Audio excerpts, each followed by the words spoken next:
Hey guys, Azrich Black here. Spartan September has started, so jump onto the Facebook page, check it out. I have a little bit of the early history of Sparta, also changed the page, so Spartan warriors are everywhere now.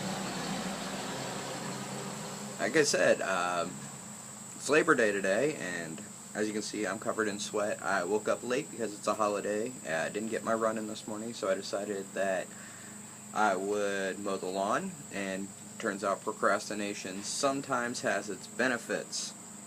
I'll give you a little look here at this horrible lawn, which I, for some reason, never feel like mowing, and when it gets to look like this, as you can see, pretty much don't want to do it when it grows that high. But procrastination sometimes has its rewards. So, where do we go from here? I'll give you a little run through, a little brief history of early Sparta. It is believed that, as the story goes, I should say, the Greeks believed that the area where Sparta resides was discovered or founded by the son of Zeus and Tyche. His name was Lacedaemon, and within this area there was two main cities, I should say, formed in the early times. Those were Laconia, which is what we know as Sparta, and Meneses. It's important. Look it up. If you know the proper pronunciation, please let me know. But early Sparta was not like what we thought it was. As it turns out, early Sparta was more like Athens than we originally thought. It was very rich culturally. They had some of the best craftsmen, leather workers, potters. A lot of trade went through there. It was not militaristic, in which we know it today. It was, as I said, more like Athens than any place else. It was very interesting. One of the key things I saw was that they were actually known at the time to have some of the best singers and dancers in the world. So, don't really think of singing and dancing too much when you think of Sparta. It didn't go away as much, but it changed a lot after the Constitution was written. Another interesting thing I found was at early Spartan history that Laconia actually had won 41 of the 86 Olympic events at one time. So, they did have some pretty strong guys coming out of there. So, where do we go from there? One of the first kings of the area was known as Menelaus. Now, some of you might remember Menelaus as the brother of Agamemnon.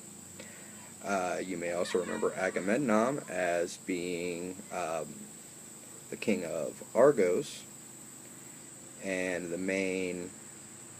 one of the two main leaders in the Iliad. So Homer actually was the one to record some of these things, and Menelaus' wife was Helen, who, if you've seen the movie Troy with Brad Pitt and countless other great actors, you'll discover that you'll know that story pretty well. So after Troy, that whole debacle, we come down and we find that Menelaus' daughter married the son of Agamemnon, and he was then, and so that bound Sparta and Argos. So you're probably thinking to yourself, okay, well, that's great for Sparta, but where's the Sparta I know? Where are these warriors? One of the main things about Sparta was they claimed to be descendants of Hercules, or Heracles, if you wish to go that route. Western, grew up knowing him as Hercules, later found out it was Heracles. I'll switch back and forth, same guy, just so you know. a Dorian horde decided that they would conquer the Peloponnese, and part of the Peloponnese is Lacedaemon, that whole area. Well, it was three brothers who were descendants of Heracles, who claimed to be the descendants of Heracles, came in. One was struck by lightning, and the other two conquered. So they were victorious. The Peloponnese were taken. During this time, two Dorian warlords came to Lacedaemon, and they found Laconia and Messenies. Now, Laconia, which you may not know, wasn't very particularly great for growing land. It was very hilly, it was very sparse.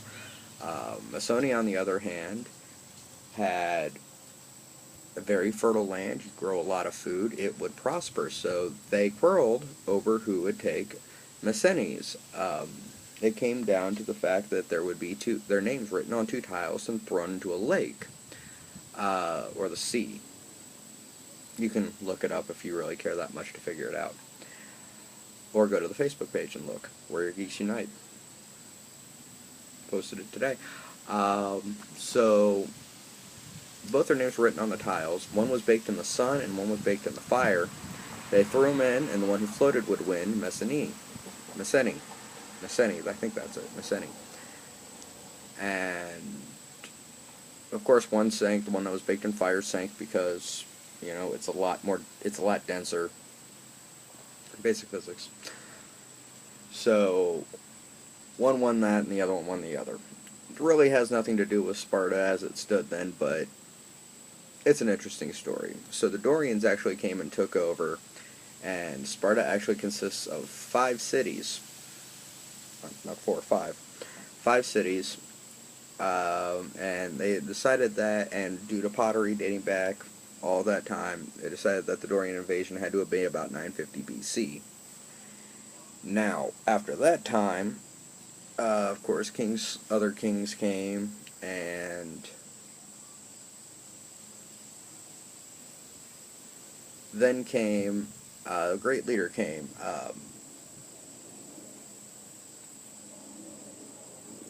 I want to say his name was Lycanus or something. It was close. It's on the paper. I should have looked it up before I started the video. I didn't think about it. Sue me. But anyway, so I'm just going to call him the leader. He wrote the Constitution of Sparta as we know it. His brother was king. Well, his brother died. Well, then his son was king. Well, his son died. So that left just the queen, the pregnant queen, and the guy who wrote the Constitution. This guy. So she went to him and she begged him to marry her and said that she would kill the child so there would be, you know, nothing to worry about. You know, his rule wouldn't be questioned. Now, in fear of this very ambitious woman, he agreed timidly, but when she gave birth, he said that he would take the child, and he actually took her away, took the child, which was a boy, and named him King of the People. I forget the actual name. It was, I don't believe I put it in, but I'll add it in if you guys want me to. It was the King of the People. And then he went and he traveled the world. He went to Libya, Spain, Egypt, India, other parts of Asia. And he took considerable note into how they wrote their constitutions. Well, when he came back, he drafted the Constitution. And through a series of events, I'm running out of time, so basically he trained 2 dogs, or he trained 1 dog and he had the other dog house fed in order to prove what his constitution was about. The trained dog was a hunting dog and it was useful, and the other dog couldn't do anything, so it was valueless. So the people didn't adopt it, they gave it a trial run of his constitution until he returned. Well, he went to Delphi and died.